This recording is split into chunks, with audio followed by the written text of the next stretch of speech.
اب یہ دوسرا رکوع ان منافقین کے بیان میں ہے جن کی حالت یہ تھی کہ وہ دعویٰ تو یہی کرتے تھے کہ ہم بھی اسلام لائے ہوئے ہیں، ایمان رکھتے ہیں، لیکن حقیقت میں وہ ایمان نہیں رکھتے تھے۔ ان منافقین کا ذکر اللہ تبارک و تعالی نے اس رکوع کی 13 آیتوں میں فرمایا ہے، کیونکہ منافقین کا یہ بیان سورہ بقرہ کی 8ویں آیت سے شروع ہو رہا ہے اور اس کا اختتام 20ویں آیت پر ہوا ہے۔ ان 13 آیتوں میں اللہ تبارک و تعالی نے منافقین کی مختلف حالات بیان فرمائے ہیں، اور اگر ان آیات کے اوپر اچھی طرح غور کیا جائے تو یہ بات واضح نظر آنے لگتی ہے کہ اس میں منافقین کی مختلف قسموں کا ذکر ہے، کیونکہ منافقین کی ایک قدر مشترک تو یہ تھی کہ وہ ایمان کا دعویٰ کرتے تھے لیکن حقیقت میں مومن نہیں تھے۔ لیکن ان منافقین کے حالات مختلف تھے۔ بعض تو وہ تھے کہ جو بالکل 100% دھوکہ دینے کے لیے زبان سے ایمان لانے کا اقرار کرتے تھے لیکن حقیقت میں مومن نہیں تھے، اور دل سے وہ ایمان کو قبول نہیں کرتے تھے بلکہ مسلمانوں کے خلاف سازشیں تیار کرتے رہتے تھے۔ اور بعض منافق ایسے بھی تھے کہ جو حقیقت میں ایک غلط فہمی میں مبتلا یہ تھے کہ ایمان اور کفر کے درمیان کوئی سمجھوتا ممکن ہے، کوئی مصالحت ممکن ہے، اس کی بھی کوشش بعض لوگ کرتے تھے کہ ہم اپنے دین پر، پرانے دین پر قائم رہیں، اور یہ زیادہ تر یہودی تھے جو یہ سمجھتے تھے کہ پرانے دین پر ہم قائم رہیں اور اس کے ساتھ ساتھ مسلمانوں کے ساتھ ہم اس طرح کا کہ صلح کر لیں کہ تم بھی ٹھیک اور ہم بھی ٹھیک، ہم اپنے طریقے پر رہیں اور تم اپنے طریقے پر رہو۔ ان کو بھی منافقین ہی کی فہرست میں اس لیے شمار کیا گیا ہے کہ ان کا دعویٰ یہ تھا کہ ہم ایمان لاتے ہیں،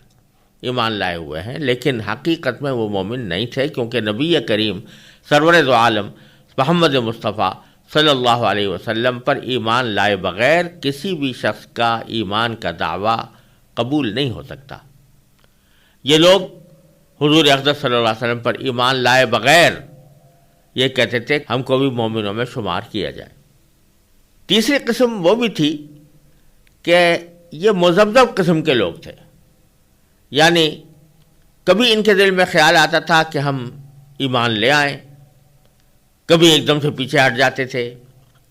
کبھی ان سے انتظار رہتے تھے کہ دیکھیں نبی کریم صلی اللہ علیہ وسلم جزیرہ عرب پر غلبہ ہوتا ہے یا نہیں ہوتا، آپ فتح پاتے ہیں یا نہیں پاتے۔ اگر کبھی مسلمانوں کے فتح کی خبر سنتے تو کچھ دل مائل ہونے لگتا کہ ان کے پیچھے چلیں، اور جب کبھی اس کے خلاف کوئی بات سامنے آتی تو پھر پیچھے ہٹ جاتے تھے۔ کبھی دلائل سامنے آتے کہ ایمان کے حقانیت کے دلائل ان کے سامنے آتے تو ایمان کی طرف رجوع کرنے لگتے، اور اگر کسی وقت ان کا خیال ہوتا کہ پرانا دین ہی ٹھیک ہے اور اسی میں عافیت ہے تو وہ پھر اسلام سے پیچھے ہٹنے لگتے تھے۔ تو یہ مختلف قسمیں ہیں منافقین کی، جن کا ذکر اس رکوع کے اندر اللہ تبارک و تعالی نے کیا ہے، اور اگر غور سے دیکھا جائے تو اس رکوع کو ہم 3 حصوں پر تقسیم کر سکتے ہیں۔ پہلا حصہ ان منافقین سے متعلق ہے جو کھلم کھلا منافق تھے، یعنی کھلم کھلا منافق ہونے کا معنی یہ کہ ان کے دل میں ایمان تھا ہی نہیں، اور وہ محض دھوکہ دینے کی خاطر، مسلمانوں سے کچھ مفادات حاصل کرنے کی خاطر وہ اسلام کا یا ایمان کا دعویٰ کرتے تھے۔ پھر دوسرا گروہ، پھر اس کے بعد اس کا ذکر ہے جس کے بارے میں نے عرض کیا کہ جس میں اس بات کا بھی احتمال ہے کہ اس سے مراد وہ لوگ ہوں جو حق اور باطل کے درمیان سمجھوتا کرنے والے ہیں، اور تیسرا حصہ اس رکوع کا ان منافقوں کی ایک تمثیل بیان کرنے پر مشتمل ہے، یعنی ان کی ایک مثال دی گئی، مثال سے ان کی کیفیت کو سمجھایا گیا ہے۔ تو اس رکوع کو میں 3 حصوں پر منقسم کر کے اللہ تعالیٰ کے نام پر تلاوت کرتا ہوں، اور ہر حصے کی الگ تفسیر اور تشریح پیش کرنے کی کوشش کروں گا۔ اللہ تبارک و تعالیٰ اپنے رضا کے مطابق اس کی توفیق عطا فرمائے۔ اعوذ باللہ من الشیطان الرجیم، بسم اللہ الرحمن الرحیم۔ ومن الناس من يقول آمنا بالله وباليوم الآخر وما هم بمؤمنين يخادعون الله والذين آمنوا وما يخدعون إلا أنفسهم وما يشعرون في قلوبهم مرض فزادهم الله مرضا وَلَهُمْ عَذَابٌ أَلِيمٌ بِمَا كَانُوا يَكْذِبُونَ۔ یہ اس رکوع کی پہلی 3 آیتیں ہیں، اور ان کا ترجمہ یہ ہے کہ کچھ لوگ وہ ہیں جو کہتے ہیں کہ ہم اللہ پر اور یوم آخرت پر ایمان لے آئے، حالانکہ حقیقت میں وہ مومن نہیں ہے۔ وہ اللہ کو اور ان لوگوں کو جو باقی ایمان لا چکے ہیں دھوکہ دیتے ہیں، اور حقیقت تو یہ ہے کہ وہ اپنے سوا کسی اور کو دھوکہ نہیں دے رہے، لیکن انہیں اس بات کا احساس نہیں۔ ان کے دلوں میں روگ ہے، چنانچہ اللہ نے ان کے روگ میں اور اضافہ کر دیا ہے، اور ان کے لیے دردناک سزا تیار ہے، کیونکہ وہ جھوٹ بولا کرتے تھے۔ یہ ان 3 آیتوں کا ترجمہ ہے، اور جیسا کہ میں نے عرض کیا، یہ منافقین کے اس گروہ کا ذکر ہے کہ جو اپنے کفر کو دلوں میں چھپائے ہوئے تھا اور زبان سے ایمان لانے یا مومن ہونے کا اقرار کرتا تھا، اور یہ دعویٰ کرتا تھا، اور یہ دکھانے کی کوشش کرتا تھا کہ وہ مسلمانوں میں اور مومنوں میں شامل ہے، لیکن حقیقت میں دل میں اس کے ایمان کا کوئی شائبہ نہیں تھا۔ مقصود صرف دھوکہ دینا تھا، مسلمانوں کو دھوکہ دینا چاہتے تھے۔ ان کا ذکر اللہ تعالیٰ نے ان 3 آیتوں میں فرمایا ہے، اور ان کے اس طرز عمل کو اس طرح بیان فرمایا ہے کہ وہ اللہ کو اور مسلمانوں کو دھوکہ دیتے ہیں۔ ظاہر ہے مسلمانوں کو تو ہو سکتا ہے دھوکہ دے سکیں، کیونکہ وہ ان کے ظاہری طرز عمل کو دیکھ کر ان کو مسلمان سمجھ سکتے ہیں، لیکن اللہ تبارک و تعالیٰ کو تو کوئی دھوکہ نہیں دے سکتا۔ اللہ تبارک و تعالیٰ کو اگر کوئی دھوکہ دینے کی کوشش کرے گا تو اس سے بڑا کوئی احمق نہیں ہو سکتا۔ اس لیے اللہ تبارک و تعالیٰ نے آگے فرمایا کہ وَمَا يَخْدَعُونَ إِلَّا أَنفُسَهُمْ وَمَا يَشْعُرُونَ۔ وہ دھوکہ نہیں دے رہے مگر خود اپنے آپ کو، اور ان کو اس بات کا احساس نہیں ہے۔ یعنی جو کوئی شخص اللہ تبارک و تعالیٰ کو دھوکہ دینے کی کوشش کرے، کچھ ہیلا بہانہ کر کے، تو حقیقت میں وہ دھوکہ اللہ تعالیٰ کو تو دے ہی نہیں سکتا، وہ خود اپنے آپ کو دے رہا ہے، اس واسطے کہ یوں سمجھ رہا ہے کہ میں اس طرح اللہ تبارک و تعالیٰ کے عذاب سے بچ جاؤں گا، یا اللہ تبارک و تعالیٰ کی گرفت سے بچ جاؤں گا، لیکن حقیقت میں وہ تو اور زیادہ گرفت میں آئے گا، کیونکہ اس نے حق کو نہ صرف یہ کہ قبول نہیں کیا، بلکہ اس کو توڑ موڑ کر غلط طریقے سے اختیار کر کے اللہ تعالیٰ کو دھوکہ دینے کی کوشش کی۔ تو اس میں ایک اس بات کا سبق دیا گیا ہے کہ جو شریعت کا حکم ہے، اس شریعت کے حکم کی تعمیل جوں کا توں کرنا ضروری ہے، اور اگر کوئی شخص یہ چاہے کہ میں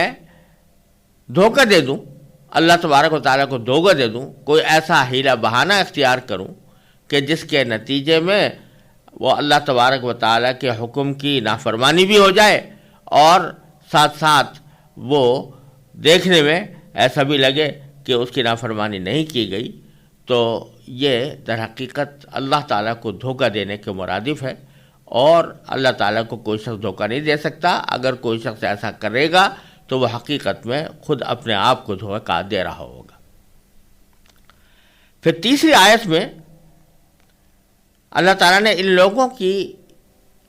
بیماری کی حقیقت بیان کرتے ہوئے فرمایا کہ فی قلوبہم مرض،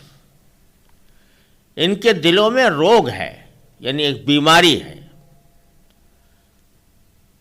فزادہم اللہ مرضا، اللہ تعالیٰ نے ان کی اس بیماری میں اور اضافہ کر دیا ہے۔ یہ کیا مرض ہے جس کی طرف اشارہ فرمایا گیا، اور یہ جو آگے فرمایا کہ اللہ تعالیٰ نے ان کی بیماری میں اضافہ کر دیا ہے، تو اس اضافے کا کیا مطلب ہے؟ اس کو سمجھنے کے لیے پہلے یہ سمجھیے کہ مرض بیماری کو کہتے ہیں،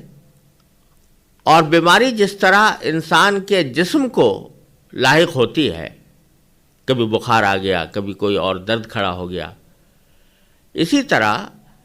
انسان کی روح کو بھی کچھ بیماریاں لگ جاتی ہیں،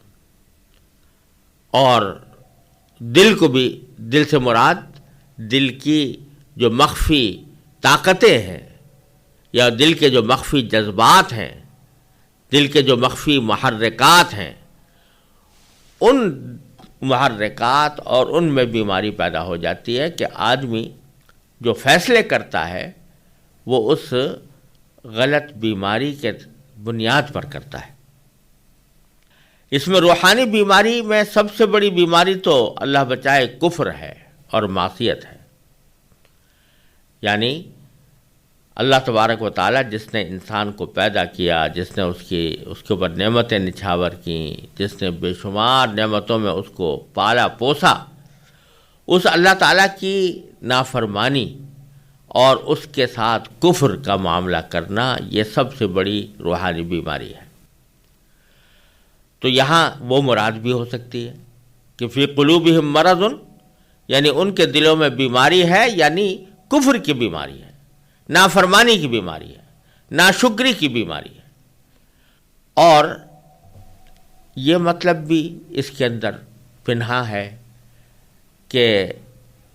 ان کے دلوں میں حسد ہے۔ قرآن کریم نے دل کے مرض کو بسا اوقات حسد کے معنی میں استعمال فرمایا ہے متعدد مقامات پر، تو یہاں پر بھی اس کے معنی حسد کے ہو سکتے ہیں۔ اور حسد کا یہاں پر تعلق یہ ہے کہ منافقین جو تھے وہ اکثر و بیشتر یہودی تھے، یعنی اصلاً یہودی تھے، اور مسلمانوں کے سامنے اپنے آپ کو مسلمان ظاہر کرنے کی کوشش کرتے تھے اور وہ اسلام لانے کا دعویٰ کرتے تھے۔ زبان سے تو دعویٰ بے شک کر رہے تھے کہ ہم مسلمان ہیں، لیکن دل سے ایمان لانے کو تیار اس لیے نہیں تھے کہ ان کے دلوں میں حسد تھا، اور حسد وہ تھا جس کا ذکر پہلے بھی کیا گیا کہ در حقیقت اب تک جتنے انبیاء کرام علیہم السلام تشریف لائے تھے وہ حضرت اسرائیل یعنی حضرت یعقوب علیہ السلام کی اولاد میں تشریف لائے تھے، بنی اسرائیل میں سے تھے، اور یہودی بھی سارے بنی اسرائیل میں سے ہوتے تھے۔ تو ان کو یہ توقع تھی کہ آخری زمانے کے پیغمبر بھی نبی کریم صلی اللہ علیہ وسلم بنی اسرائیل میں سے آئیں گے، لیکن اللہ تبارک و تعالیٰ نے بنی اسرائیل سے آخری پیغمبر کو بھیجنے کے بجائے حضرت اسماعیل علیہ السلام کی اولاد میں سے نبی کریم سرور دو عالم صلی اللہ علیہ وسلم کو مبعوث فرمایا۔ تو ان کو یہ حسد ہو گیا، حسد یہ ہو گیا کہ بنو اسماعیل کے لوگ سبقت لے گئے ہم پر، اور ان میں سے نبی پیدا ہو گئے، ان میں سے پیغمبر آ گئے۔ تو اس حسد کی وجہ سے بھی انہوں نے مخالفت پر کمر باندھی ہوئی تھی۔ تو کسی ڈر کی وجہ سے، کسی خوف کی وجہ سے، کسی مصلحت کی وجہ سے زبان سے تو کہہ دیتے تھے کہ ہم ایمان لے آئے، لیکن دل میں وہی حسد چھپا ہوا تھا۔ اس کا نتیجہ یہ تھا کہ اس انتظار میں رہتے تھے کہ کسی طرح مسلمانوں کو کوئی زخم پہنچے، کوئی تکلیف پہنچے، اگر مسلمانوں کو کوئی خوشی کا واقعہ پیش آتا یا کوئی ان کو کامیابی حاصل ہوتی تو اس سے ان کا دل دکھتا تھا، اور اگر مسلمانوں کو کوئی تکلیف پہنچتی تو اندر اندر یہ لوگ خوش ہوتے تھے۔ یہ جو حسد کی بیماری ہے اس کی طرف بھی اس آیت کریمہ میں اشارہ فرمایا گیا کہ فی قلوبہم مرض، ان کے دلوں میں ایک بیماری ہے۔ پھر آگے فرمایا کہ فزادہم اللہ مرضا، اللہ تعالیٰ نے اس بیماری میں اور اضافہ کر دیا ہے، اس روگ میں اور اضافہ کر دیا۔ روگ میں اضافہ کیسے کیا؟ اگر اس سے مراد کفر کی بیماری ہے، معصیت کی بیماری ہے، تو یہ جگہ جگہ اللہ تعالیٰ نے ارشاد فرمایا ہے کہ جب کوئی شخص اپنے اختیار سے ضد اور ہٹ دھرمی کی بنیاد پر کوئی غلط راستہ اختیار کر لیتا ہے تو اللہ تعالیٰ اس کو پھر گمراہی میں بھٹکتا ہوا چھوڑ دیتے ہیں۔ ختم اللہ علی قلوبہم وعلی سمعہم وعلی ابصارہم غشاوہ، اس میں بھی یہ بات بیان کی جا چکی ہے۔ تو یہاں مطلب یہ ہوا کہ جب انہوں نے بیماری، ضد کی بیماری، ہٹ دھرمی کی بیماری، کفر کی بیماری، معصیت کی بیماری، نافرمانی اور ناشکری کی بیماری، ان کو جب انہوں نے خود اختیار کر لیا تو اللہ تبارک و تعالیٰ نے ان کے بیماری میں اور اضافہ کر دیا، یعنی اب وہ واپس آنے والے نہیں ہیں۔ اور بیماری سے مراد اگر حسد لیا جائے، جیسا میں نے عرض کیا کہ بہت سی جگہوں پر قرآن کریم حسد کے معنی میں اس کو لیتا ہے، تو مرض کو زیادہ کرنے کے معنی یہ ہے کہ ان کو تو مسلمانوں کی کامیابیوں سے جلن ہوتی ہے، وہ جتنا مسلمانوں کو کامیاب ہوتا دیکھتے ہیں اتنا ہی ان کے دل میں حسد کی آگ بھڑکتی ہے۔ تو اللہ تبارک و تعالیٰ مسلمانوں کو پے در پے کامیابیاں دیے جا رہے ہیں، مسلسل ان کو فتح حاصل ہو رہی ہے، فتوحات ہو رہی ہے، ان کو ترقی ہو رہی ہے۔ تو جو ان کی ترقی ہو رہی ہے اسی حساب سے ان کی حسد کی بیماری میں اضافہ ہو رہا ہے۔ تو اس طرح اللہ تعالیٰ نے ان کے اس بیماری میں اضافہ کر دیا۔ پھر آگے ان کا انجام اللہ تعالیٰ نے بتایا وَلَهُمْ عَذَابٌ علیم، ان کے لیے ایک دردناک عذاب ہوگا، یعنی آخرت کا عذاب بھی مراد ہو سکتا ہے، اور دنیا کے اندر ان کو جو رسوائی پیش آئی اس کی طرف بھی اشارہ ہو سکتا ہے کہ یہ ایک دردناک عذاب ان کو کہ وہ مستحق بن چکے ہیں، وہ ان کو مل کر رہے گا۔ اور وجہ کیا کہ بما کانوا یکذبون، کیونکہ وہ جھوٹ بولا کرتے تھے۔ اس میں ہمارے لیے ایک سبق یہ ہے کہ جھوٹ یوں تو ہر حالت میں ہی برا ہے، گناہ ہے،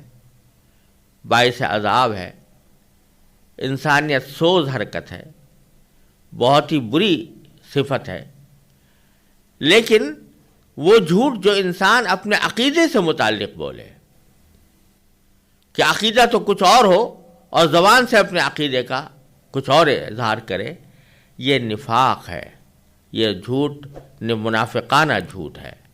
لہذا یہ جھوٹ کی بدترین قسم ہے، اور اسی لیے اللہ تعالیٰ نے فرمایا کہ اس کے اوپر بہت دردناک عذاب ہے،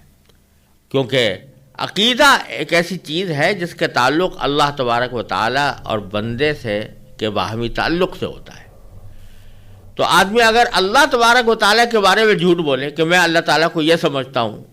یا اللہ تعالیٰ کے دین کو میں اس طرح سمجھتا ہوں، تو یہ سب سے بدترین قسم ہے جھوٹ کی، لہذا اس کے اوپر دردناک عذاب کی پیشین گوئی اللہ تعالیٰ نے ارشاد فرمائی ہے۔ ان 3 آیتوں میں یہ تذکرہ تھا ان منافقین کا کہ جو بالکل واضح طور پر دھوکہ دے کر، جھوٹ بول کر اپنے آپ کو مسلمان ظاہر کرتے تھے اور حقیقت میں مسلمان نہیں تھے، ایمان کا کوئی شائبہ ان کے اندر موجود نہیں تھا۔